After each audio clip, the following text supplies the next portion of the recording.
नमस्कार। आज मैं फिर आपके सामने अपराध की एक और घटना लेकर आया हूँ। आज के अपराध की घटना कोई 1.5 साल पुरानी है, लेकिन उसमें बहुत जल्दी अदालत का फैसला अभी हाल में हुआ है। मतलब फैसला हालिया है। प्रदेश वही मध्य प्रदेश, पड़ोस का मध्य प्रदेश, जहाँ की बहुत ढेर सारी अपराध की कहानियाँ मैंने आपको बताई हैं। मध्य प्रदेश का श्योरपुर जिला। तारीख थी 7 मई 2024।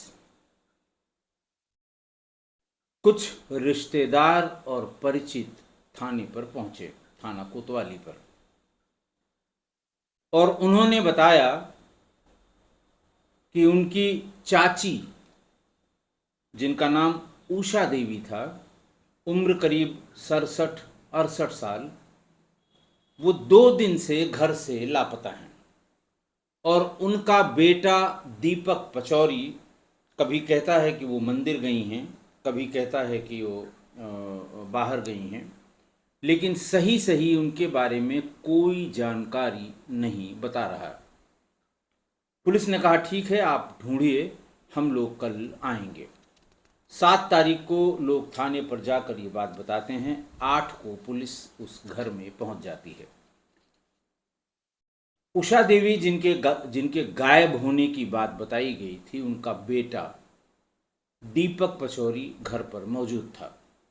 पुलिस ने पूछा, फिर उसने वही रटा रटाया जवाब दिया कि साहब वो मंदिर गई थी, मंदिर से नहीं आई। मंदिर को बताया कि फला मंदिर में जाती थी, उसी मंदिर में गई थी, कर मुझसे कह के गई थी और आई नहीं। फिर पुलिस ने थोड़ा और एग्रेसिव होकर पूछा तो उन्होंने कहा साहब मैं तो फला जगह चला गया था, मुझे पता नहीं कि घर से वो कहाँ गई। मैं अंदाजे से बता रहा था कि वो मंदिर गई होंगी। खैर, एक और भतीजे ने बताया कि साहब वो कल हमने इनसे पूछा तो उन्होंने कहा कि कुछ तबीयत खराब थी, वो अस्पताल गई हुई हैं। एक ही आदमी अपनी माँ के लिए 3 अलग अलग लोगों से 4 तरह की अलग बातें कर रहा था। पुलिस को भी कुछ कुछ समझ में आने लगा। पुलिस, भीड़ बहुत ज़्यादा इकट्ठा थी, सम्मानित लोग थे, तो पुलिस भी उसको घर में ही एक किनारे ले गई और थोड़ा सा उसका ड्रेसिंग डाउन ट्रीटमेंट, जिसे पुलिस कहती है, थोड़ा सा ट्रीटमेंट किया। और थोड़ी देर में उसने कहा कि चलिए हम बताते हैं कि मेरी माँ कहाँ पर है। वो बाथरूम ले गया और बाथरूम में बताया कि ये जो नया चबूतरा बना है, इसी के नीचे मैंने माँ को गाड़ दिया है। 8 तारीख को पुलिस ने उस चबूतरे को तोड़वाना शुरू किया, खुदवाना शुरू किया, सर्चिंग शुरू की, और थोड़ी देर में ही उषा देवी की लाश बाथरूम के उस निचले हिस्से में, जिसमें वो खोद के गाड़ा गया था, खोद के गाड़ा था, और तुरंत ही जो टाइल्स वाइल्स थी वो बाजार से लाकर खुद ही सीमेंट से उसको बराबर कर दिया था। एक चीज़ वो करना भूल गया था, ऐसा करते समय उसने टोंटी तोड़ दी थी, और टोंटी फिर उसने लगाई नहीं, उसको कपड़े से टेम्परेरी बंद कर दिया था। जब तक उसने ये नहीं बताया था कि इसी बाथरूम में माँ को गाड़ा है, तब पुलिस ने सर्चिंग के समय ये पूछा था कि भाई बाथरूम में टोंटी नहीं है, तुम कैसे नहाते धोते हो। उसने कहा साहब आज बनवाना था मुझे, कल ये टूट गई थी। तभी कुछ पुलिस को शंका होने लगी थी। खैर, बता दिया। लाश बाहर निकाली गई, लाश का पंचनामा किया गया, पोस्टमार्टम के लिए भेज दिया गया। लोगों से बहुत पूछताछ की गई, लोग कुछ बताने को तैयार नहीं थे। खैर, पोस्टमार्टम करके पोस्टमार्टम रिपोर्ट आ गई।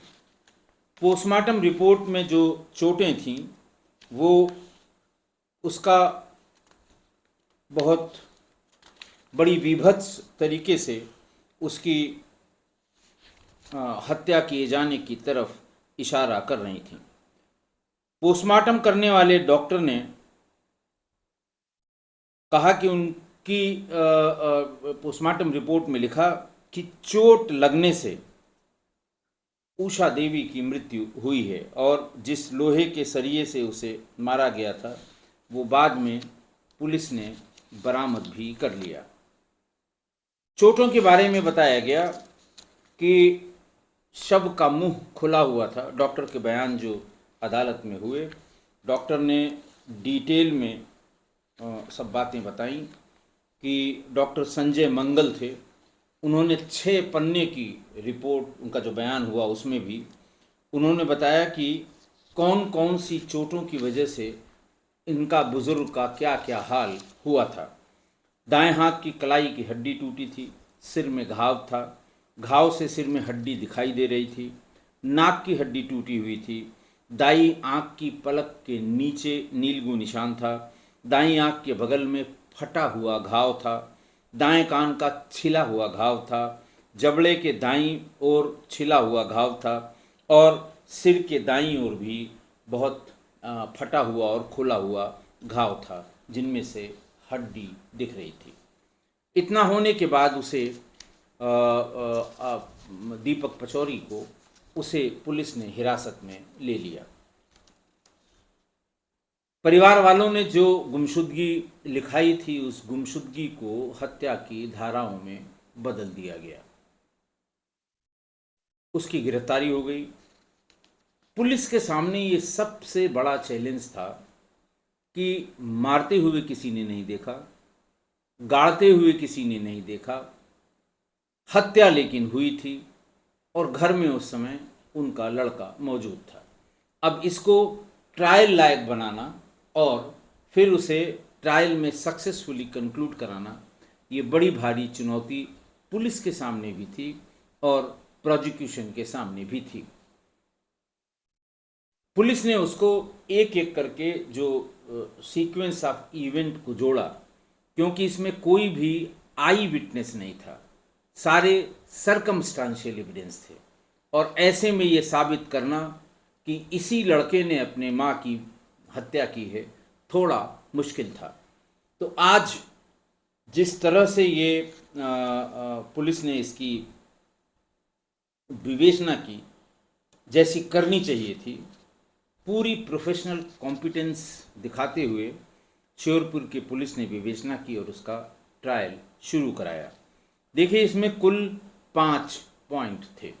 पहला कि जिन लोगों की गवाही होनी थी उनके बयानों में तारतम्य स्थापित करना, यानी वो सीक्वेंशियल हों, एक दूसरे से जुड़े हुए हों। तो पुलिस ने ऐसे 16 गवाहों के बयान दर्ज किए, जिनमें से 6 गवाह तो उषा देवी के परिचित और रिश्तेदार थे। सभी के बयानों में कोई विरोधाभास नहीं मिला। जब अदालत में एक एक करके बयान पढ़े जाने लगे और एक जो केस डायरी में लिखे हुए थे और फिर उनकी गवाही अदालत के सामने होने लगी, तो कोई भी विरोधाभास नहीं हुआ। उषा देवी के भतीजे संजय शर्मा, सुनील दत्त शर्मा, राम बाबू शर्मा उनके नंदोई, भाई गिरिराज शुक्ला, अशोक शुक्ला और एक किराएदार जो उनके मकान में किराएदार था, पुरुषोत्तम राठौर, इन सब की गवाहियों में दिए गए बयान में कोई भी विरोधाभास नहीं मिला। ट्रायल के लिए ये सबसे ज़रूरी होता है। कोर्ट की मन में शंका पैदा करने के लिए हमेशा डिफेंस का लॉयर लोगों के बयानों में विरोधाभास ढूंढ ढूंढ कर बताता है और तभी कोर्ट के यानी जज के मन में एक संशय आ जाता है। बहरहाल किराएदार पुरुषोत्तम राठौर ने बताया कि 5 मई की शाम 5 बजे जब वो घर गया तो उषा देवी और उनके बेटे दीपक के बीच झगड़ा हो रहा था। ये उसने पुलिस को भी बयान में दिया और अदालत में भी यही बयान बताया, यही बयान दिया कोर्ट के सामने भी। उसने बताया कि 5 बजे इन दोनों के बीच झगड़ा हो रहा था। उषा देवी ने पुरुषोत्तम को बताया दीपक ने घर की अलमारी और कमरे के ताले तोड़ दिए हैं। कोई उसका ज़्यादा नुकसान न करे, यानी कोई उषा देवी का ज़्यादा नुकसान न करे, इसलिए गवाह पुरुषोत्तम राठौर ने दीपक के हाथ से ग्राइंडर छुड़ा लिया। वो हाथ में ग्राइंडर लिए हुए था। इसी बीच उषा देवी से हाथापाई वो करने लगा और उसे धक्का देकर नीचे गिरा दिया। ये उसका बयान था एक दिन पहले का। जो उसने दीपक पचौरी ने अपना जो कन्फेशन पुलिस के सामने दिया था, उसका ये कहना था कि उसके मन में हत्या का विचार इसलिए था क्योंकि जो उसके फादर ने कुछ एफडी की हुई थी, उसमें वही नामनी था, लेकिन माँ उसकी वो एफडी उसको दे नहीं रही थी कि वो उसे कैश करा सके। इस बात से वो गुस्सा बहुत था। अदालत में ये फैक्ट भी केस डायरी में पुलिस ने बताया कि दीपक पचौरी इनका मूल पुत्र नहीं था। श्योरपुर के अनाथालय से बहुत छोटी उम्र में, करीब 1 साल का जब दीपक था, अनाथाश्रम में था, किसी के द्वारा छोड़ा गया था, लावारिस था, उसको उषा देवी और उनके पति प्रॉपर गोदनामा लेकर वहाँ से ले आए थे और अपने बच्चे की तरह उन लोगों ने पाला था। फिर और जो गवाह हुए उन लोगों ने इसी क्रम में अपनी गवाही दी। तीसरा जो मुख्य बिंदु था विवेचना का और ट्रायल के समय जो पढ़ा गया, वो ये कि शाम को उषा पूछने नहीं आई। सामान्य रूप से पुरुषोत्तम ने ये बताया कि 6 मई को सुबह 8:30 बजे वो अपने काम पर चला गया। शाम को 5 बजे वापस लौटा तो उसने देखा कि फर्श कुछ गीला है और बाथरूम का नल टूटा हुआ है। उसने दीपक से कहा कि नल क्यों तोड़ा?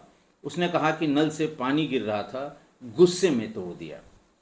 फिर पुरुषोत्तम ने बताया कि वो फ्रेश होकर दुकान पर चला गया। 8:30 बजे जब लौटा तो उषा देवी उसे देखने नहीं आई, जबकि लगभग हर दिन जब वो दुकान से लौटता था तो उषा देवी बस यूं ही हाल चाल के लिए, क्या हुआ, कैसे हुआ, कहाँ रहे, क्या बात हुई, तो वो नहीं आई।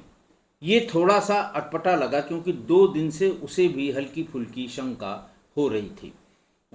2 दिन से नहीं, 24 घंटे से उसे शंका हो रही थी। फर्श का गीला होना, बाथरूम में नल का टूटना, उनका दिखाई न देना।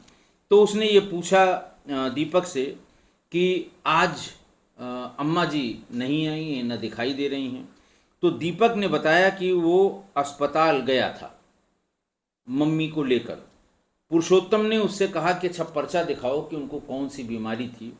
वो पर्चा नहीं दिखा पाया और तब इसका शक पुरुषोत्तम का पुख्ता हुआ और पुरुषोत्तम ने ही उषा देवी के सभी रिश्तेदारों को फ़ोन करके उषा देवी के गायब होने की सूचना दी थी और तभी ये लोग सब इकट्ठा होकर रात में थाने पर गए थे।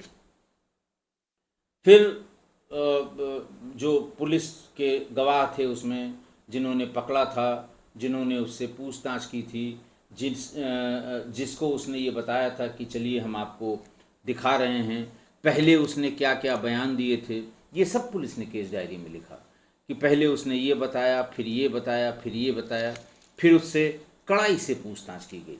दरअसल उसे जिस सब इंस्पेक्टर ने उससे थोड़ी सी कड़ाई से, यानी थप्पड़ भी मारे थे किनारे ले जाकर, और उसे थोड़ा जैसे गरम करना कहते हैं, गरम किया था। जब वो बाथरूम में ले जाकर उसने बताया था, तब जाकर 9 मई को पुलिस ने खुदाई करके उषा देवी की लाश को बाहर निकाला था।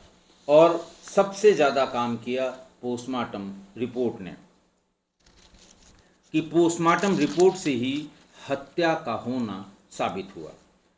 अब जो अदालत में जो चेन ऑफ सीक्वेंस था उसको साबित करना था प्रोसिक्यूशन को, और उसने 3 बिंदुओं पर उसे साबित किया।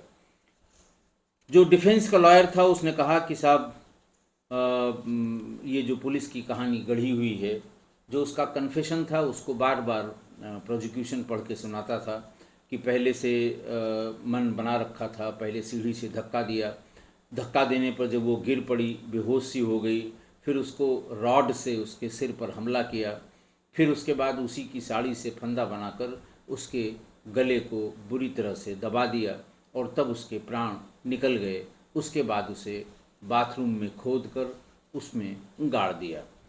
तो इस कहानी के लिए डिफेंस का लॉयर यानी जो दीपक पचौरी का वकील था वो ये कहता है कि साहब मृतका को सीढ़ियों से धक्का देते हुए, सिर पर सरिये से वार करते हुए, साड़ी से फंदा बनाकर कसते हुए ये किसी ने नहीं देखा। कहने का मतलब उनके ये था कि ये कोई भी आई विटनेस नहीं है। फिर कोर्ट ने कहा कि यस, आप बिल्कुल सही कह रहे हैं कि कोई भी मौके पर मौजूद नहीं था, और इन्वेस्टिगेशन में आईओ ने ये लिखा भी नहीं है कि कोई मौके पर था। कोर्ट ने कहा कि ये साबित हुआ कि आरोपी को उषा देवी ने ही गोद लिया था, ये साबित है। दोनों पक्षों में किसी ने इसका विरोध नहीं किया। फिर ये साबित हुआ कि उसी ने पढ़ाया लिखाया, पढ़ाया लिखा, और पति ने रिटायरमेंट के बाद जो कुछ पैसा मिला उसमें अपने बेटे को नामनी बनाया, माँ को नहीं बनाया, बेटे को नामनी बनाया। उनके निधन के बाद उसे नॉमिनी होने के कारण जो 17 लाख रुपए मिले उसे दीपक ने शेयर मार्केट में गंवा दिया। मृतका के नाम से जो एफडी थी उसमें नॉमिनी आरोपी था, तो उसे पाने के लिए वो रोज झगड़ा करता था कि ये आप हमें दे दीजिए, मेरे साथ चलिए, हम ये एफडी तोड़वाएंगे, हमें पैसों की ज़रूरत है। और मृतका ने ये देख लिया था कि बाप के मरने के बाद मिला हुआ सारा पैसा इसने उड़ा दिया है, एफडी भी अगर इसने तोड़वा ली और सारा पैसा इसको मिल गया तो मेरे बुरे वक्त के लिए कोई पैसा नहीं मिलेगा। तो अदालत ने ये होल्ड किया कि उस एफडी को तोड़वाने के लिए बार बार प्रेशराइज कर रहा था।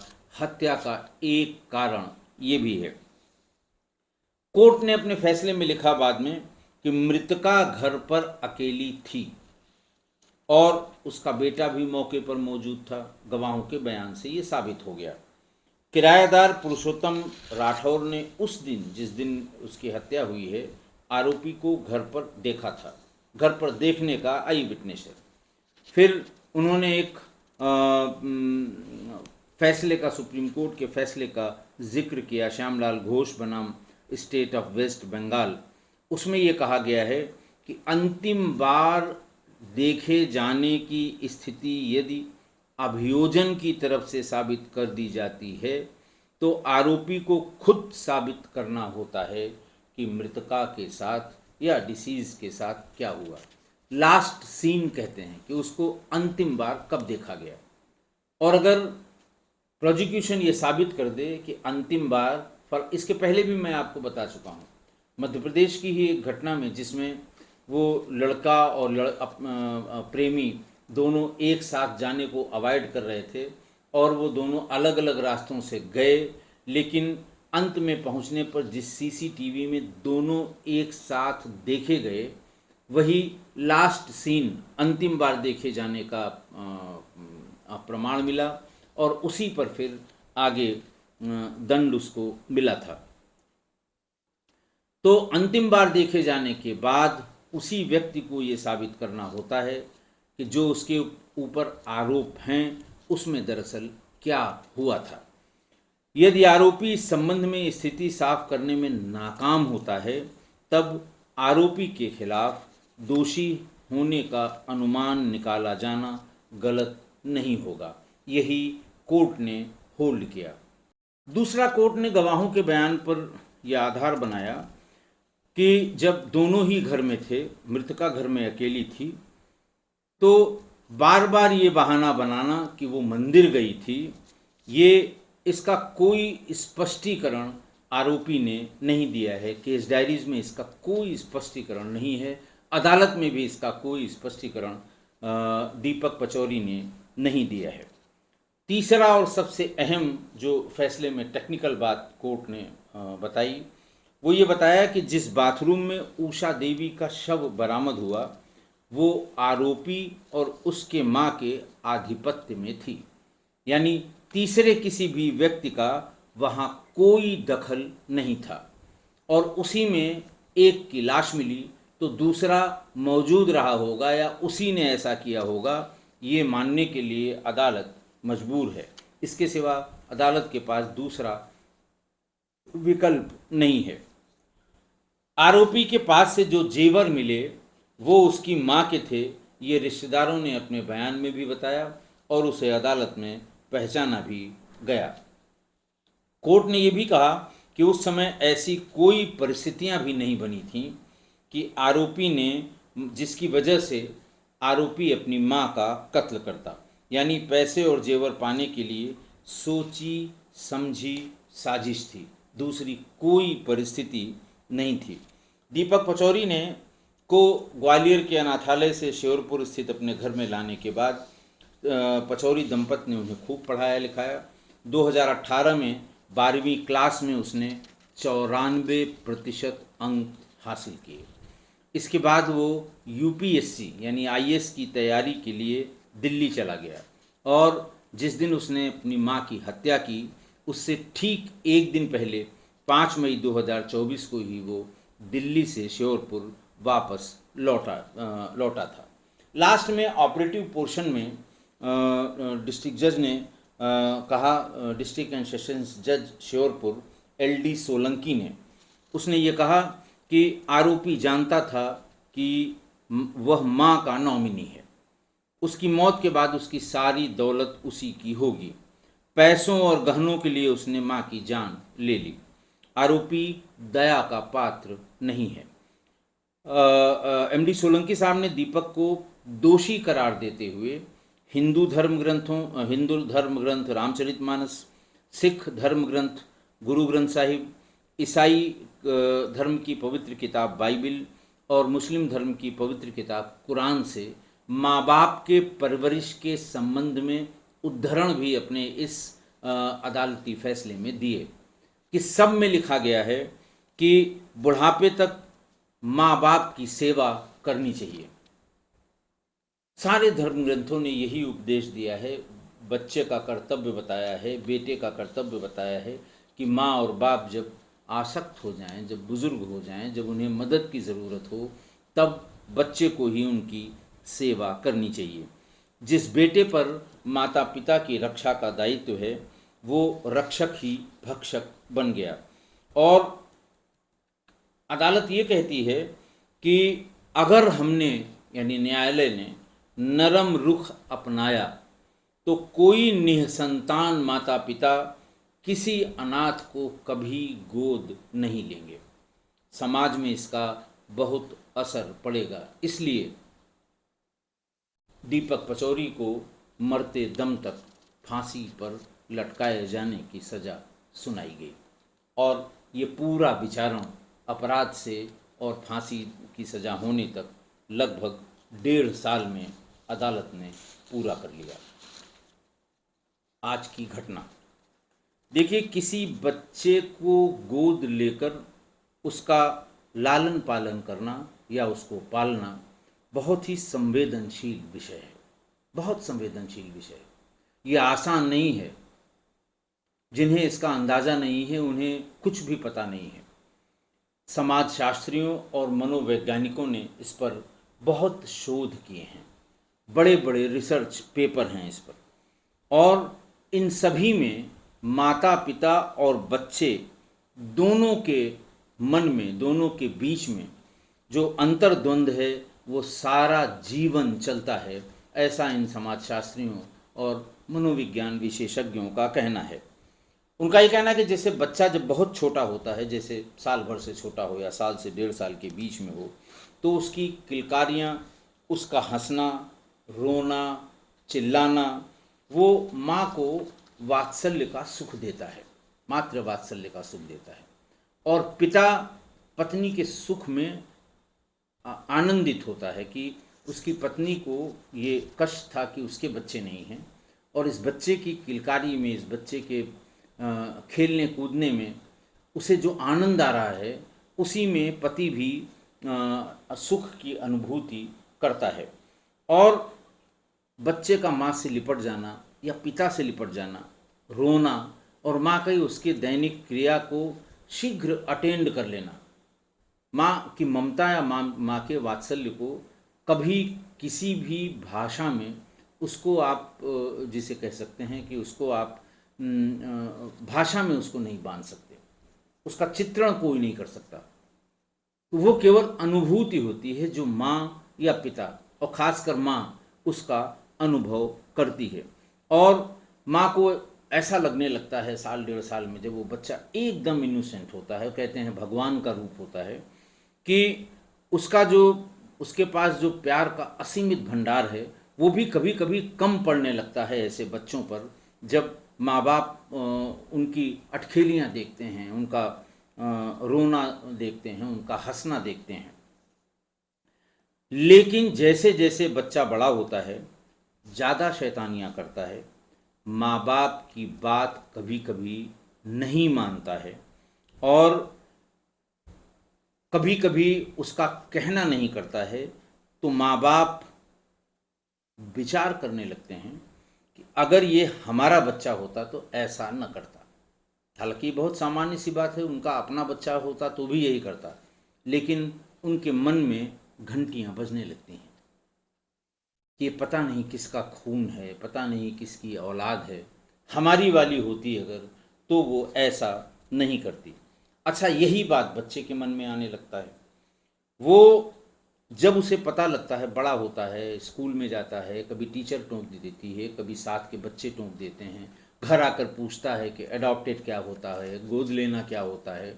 और जिस दिन उसको ये एहसास हो जाता है कि वो गोद लिया हुआ बच्चा है, अपनी माँ बाप का जना हुआ असली संतान नहीं है, तो उसके मन में भी द्वंद्व चलने लगता है। और इस द्वंद्व को अगर उसके दोस्त बहुत अच्छे नहीं हैं तो वो भी हवा देने लगते हैं।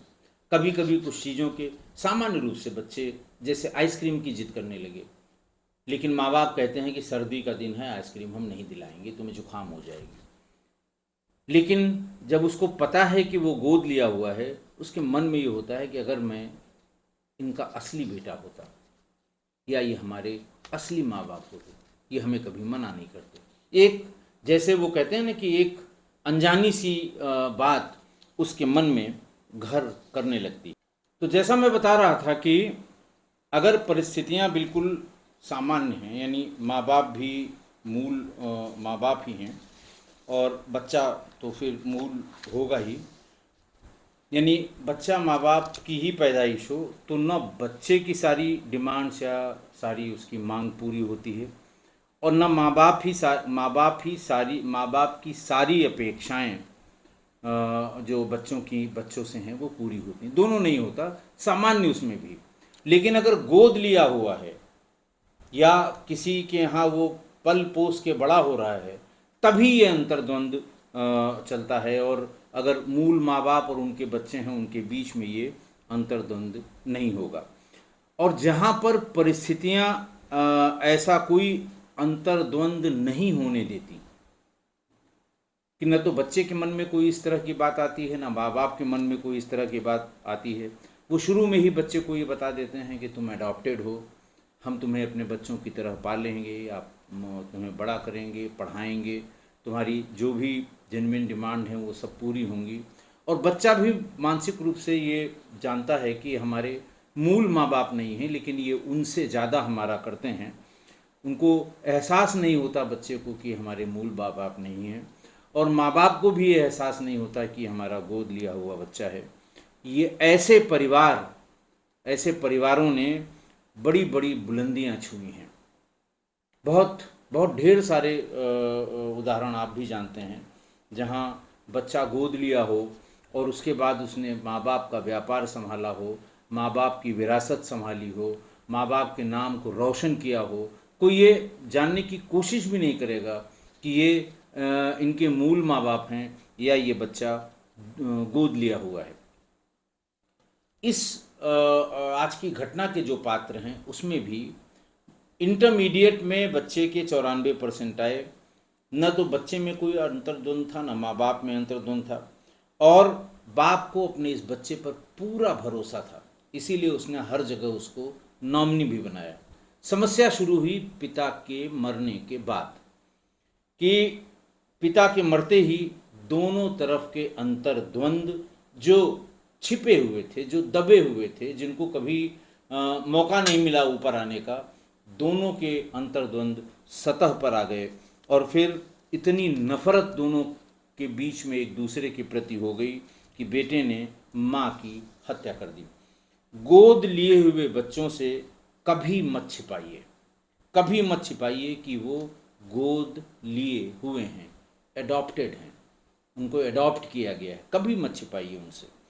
कभी ऐसा व्यवहार भी मत करिए कि बच्चे को ये लगे कि ये उनके माँ बाप नहीं हैं। जब आपने गोद लिया तो आपने अपनी मर्जी से गोद लिया, अपने फायदे के लिए गोद लिया, अपने सुख के लिए गोद लिया, अपनी पीढ़ी को आगे बढ़ाने के लिए गोद लिया। तो ये आपकी जिम्मेदारी है कि वो बच्चे को कभी ये न लगने दें कि उनके माँ बाप उनके अपने माँ बाप नहीं हैं, और तभी जीवन अच्छे से कटेगा। बच्चा अपने सारे धर्म, जो किसी का भी बच्चा अपने माँ बाप के प्रति जो उसकी जिम्मेदारी होती है, वो सारे धर्म भी निभाएगा। आशा है आप मेरी इस बात से सहमत होंगे। आज के लिए इतना ही। बहुत बहुत धन्यवाद।